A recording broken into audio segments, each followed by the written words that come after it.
Hello all, welcome to Andhra Zyka channel once again. Finally Doota web series అయితే complete చేయడం జరిగింది. Amazon Prime లో stream అవుతుంది. Web series చూడాలా వద్దా అనేది నా రివ్యూ చేసి డిసైడ్ కండి. ఓకే, మాట్లాడేసుకుందాం. వెబ్ సిరీస్ గురించి పూర్తిగా మాట్లాడేసుకుందాం. ఓవరాల్ గా ఒక ముక్కలో చెప్పాలంటే వెబ్ సిరీస్ గురించి ఎంగేజ్ చేస్తుంది, కానీ ట్విస్ట్ రివీల్ అయిన తర్వాత అరే ఏంటిది same old kind of revenge డ్రామాలానే ఉంది, కానీ ట్రీట్మెంట్ అండ్ ప్రిమైస్ కొత్తగా ఉంది అనిపిస్తుంది అనమాట. ఓవరాల్ గా ఒకసారి అయితే ఖచ్చితంగా చూడొచ్చు. మీకు గనక ఖాళీ ఉంటే, మీకు గనక టైం పాస్ చేయడానికి కొంచెం టైం ఉంటే ఖచ్చితంగా ఈ వెబ్ సిరీస్ ని ట్రై చేయొచ్చు. ఇట్ హ్యాస్ ఇట్స్ మూమెంట్స్ భయ్యా. స్టోరీ గురించి మాట్లాడుకుంటే మన నాగ చైతన్య సాగర్ వర్మ అనే క్యారెక్టర్ ప్లే చేశాడు. ఒక జర్నలిస్ట్ నుంచి సమాచార్ అనే కంపెనీకి సీఈఓగా ఎదుగుతాడు అనమాట. కానీ ఎదిగింది నీచ్ కమీనే కుత్తే పనులు చేసి ఎదుగుతాడు అనమాట. ఓకే, అంతా బాగుంది, మనోడు లైఫ్ సెట్ అనుకున్న సమయంలో ఆయనకు అనుకోని సంఘటనలు జరుగుతాయి అనమాట ఆయన లైఫ్ లో. అంటే మనోడికి ఫ్యూచర్ ముందే తెలిసిపోతుంది అనమాట.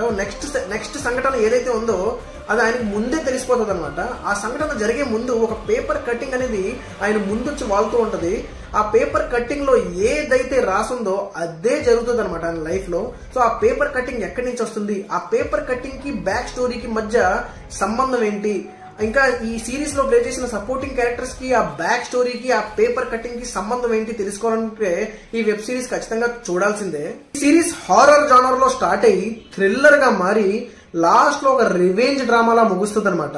అంటే బాలేదని కాదు, బానే ఉందని చెప్పుకోవాలి. అంటే ఫస్ట్ 3 ఎపిసోడ్ లో ఉన్న గ్రిప్పింగ్ 4, 5, 6, 7 ఎపిసోడ్స్ కి వదిలే కొద్ది డైల్యూట్ అయిపోద్ది అనమాట. లాస్ట్ ఎపిసోడ్స్ లో అయితే స్టోరీ స్క్రీన్ ప్లే మనం ప్రెడిక్ట్ చేయొచ్చు. విక్రమ్ కుమార్ గారు ఇంకొంచెం బాగా రాసుకోవాల్సింది. బానే ఉంది, కానీ కొంచెం స్టోరీ స్క్రీన్ ప్లే మీద దృష్టి పెట్టుంటే బాగుండేది. ఫిర్ బి గుడ్ అటెంప్ట్. యాక్టర్స్ పర్ఫార్మెన్సెస్ విషయానికి వస్తే నాగ చైతన్య అదర కొట్టేశాడని చెప్పుకోవాలి. ఇంతకు ముందు చూడని నాగ చైతన్యని మనం ఈ వెబ్ సిరీస్ లో ఖచ్చితంగా చూస్తాం. గ్రే షేడ్స్ లో మనోడు సూపర్ గా పర్ఫార్మ్ చేశాడు. ఇంకా చూడడానికి కూడా మనోడు సూపర్ గా ఉన్నాడండి.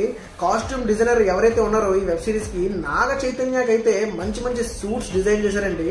సూట్స్ లో మనోడు సూపర్ గా ఉన్నాడు, కిరాక్ లుక్ అంతే. ఇంకా వేరే యాక్టర్స్ పర్ఫార్మెన్సెస్ గురించి మాట్లాడుకుంటే పార్వతి డీసీపీ క్యారెక్టర్ ప్లే చేశారనమాట. ఆవిడ కూడా సూపర్ గా చేశారు. ఇంకా చాలా రోజుల తర్వాత మన బ్రహ్మానందం గారి అబ్బాయి రాజా గౌతమ్ ఒక ఇంపార్టెంట్ క్యారెక్టర్ ప్లే చేశారు. ఆ క్యారెక్టర్ లో కూడా ఆయన మెరిశారనే చెప్పుకోవాలి. ఇంకా తనికెళ్ళ భరణి గారు, ఇంకా మన డైరెక్టర్ తరుణ్ భాస్కర్ కూడా వాళ్ళ క్యారెక్టర్స్ తగ్గట్టు బాగానే చేశారని చెప్పుకోవాలి. ఓవరాల్ గా ఈ వెబ్ సిరీస్ ఓకే, మీ దగ్గర టైం ఉంటే, మీ దగ్గర టైం పాస్ చేసే టైం ఉంటే ఖచ్చితంగా ఒకసారి చూడొచ్చు. ఇంకా నాగ చైతన్య ఫ్యాన్స్ అయితే మాత్రం don't miss it, must watch. ఆగండి. వెళ్లే ముందు ఒక చిన్న రిక్వెస్ట్. మీకు కబుర్లు వినడం ఇష్టమేనా? ఎవరికి ఇష్టం ఉండదండి కబుర్లు వినడం. అందులో తిండి ముచ్చట్లు అంటే అరే మహా ఇష్టం.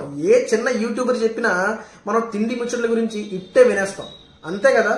సో ఇలాంటి తిండి ముచ్చట్లు వినడానికి ఒక కబుర్లు పిట్ట అనే ఒక చిన్న యూట్యూబ్ ఛానల్ ఉందండి. ఇప్పుడిప్పుడే స్టార్ట్ చేశారు, ఎదుగుతున్న ఛానల్. నన్ను ఎలా అయితే సపోర్ట్ చేశారో, అంటే నేను పెద్ద యూట్యూబర్ అనట్లేదండి, నాకు ఓన్లీ 25,000 సబ్స్క్రైబర్స్ ఉన్నారు. అది మీ సపోర్ట్ వల్లే. సో వాళ్ళని కూడా కొంచెం సపోర్ట్ చేయండి. లింక్ డిస్క్రిప్షన్ లో ఉంచాను. ఫుడ్ రివ్యూస్ కానీ, రెసిపీస్ కానీ, ఏమైనా మీకు కొత్త కొత్త వంటలు నేర్చుకోవాలనుకుంటే ఆ ఛానల్ సబ్స్క్రైబ్ చేయండి. మన కబుర్లు పిట్ట చెప్పే కబుర్లను విని మీరు ఆనందించేయండి. ఉంటా వల్ల ఈ వీడియోని పూర్తిగా చూసి లైక్ షేర్ చేయండి. అలాగే కబుర్లు పిట్ట ఛానల్ కూడా లైక్ షేర్ సబ్స్క్రైబ్ కూడా చేయండి. ఉంటా వల్ల.